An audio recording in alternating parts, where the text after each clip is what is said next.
So, yeah, so then I had my molar pregnancy, and then that turned into... What is a molar pregnancy? You have to conceive, which is why it's called a pregnancy. But you can have a complete molar or a partial molar, and it is basically when you are growing a cyst. I actually went in early because I was 8 weeks along with a molar, and was thinking, oh, I'm having twins because I'm showing and I'm only 8 weeks along. When you have a molar, it grows faster than a normal baby, which is why I felt like I was so much more pregnant. But they also said that it was such a good thing that I came in because you can bleed out from these. So yeah, so I had my DNC, and then they everything looked good, went well. No hysterectomy.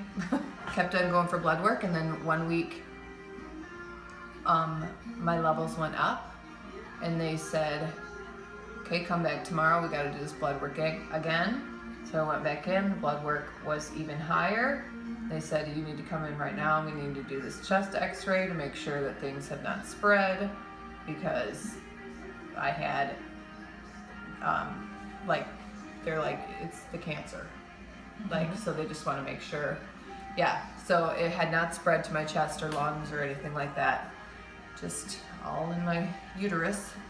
And yeah, so then they said, okay, we're gonna start chemo on Monday. We live right by Faith.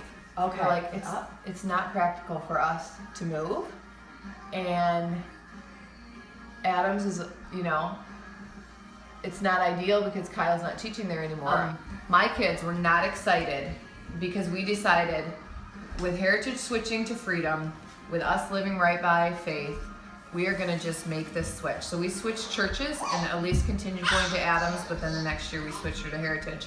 But my kids, I mean Devin, every Sunday, I have a tummy ache. Like, just, he was so nervous. He's like, no friends there. Like, we are very close to some of the families at Byron, and they just felt lost at Faith. And then I ended up needing chemo. This is like a month after we get there, and our church family just like surrounded us.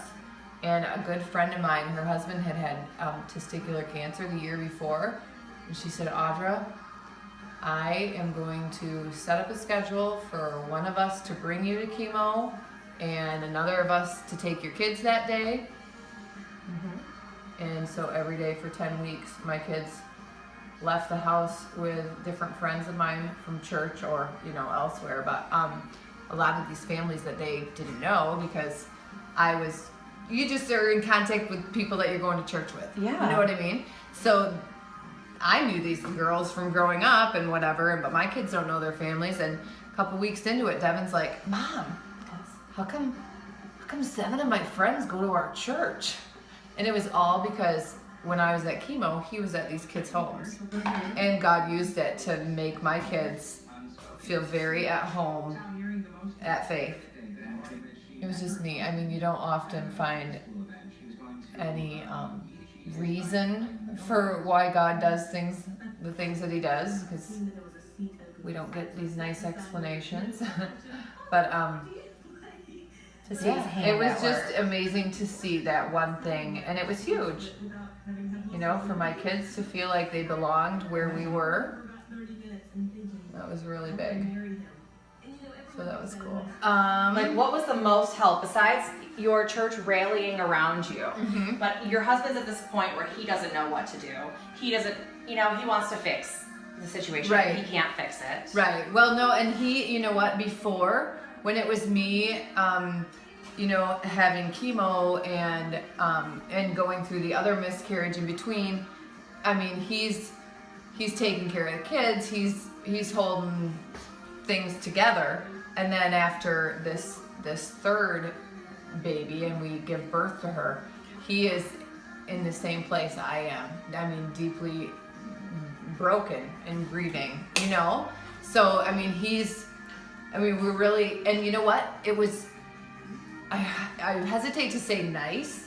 It was so good to be in that and and not be grieving so deeply by myself. Here's what I appreciated people saying. I am so sorry. Like, okay. that is all I needed to hear. Really? Not like it's going to get better. Sure. Not you can try again. That's the worst. Is it? I would never have known that. Yes. Oh, that's so hurtful. because I don't want to try again. I want the baby that I just hold dead in my arms. I want that baby. Oh. You know? I don't want to try for a new one. Okay. I want the one God gave me right here. So that doesn't help.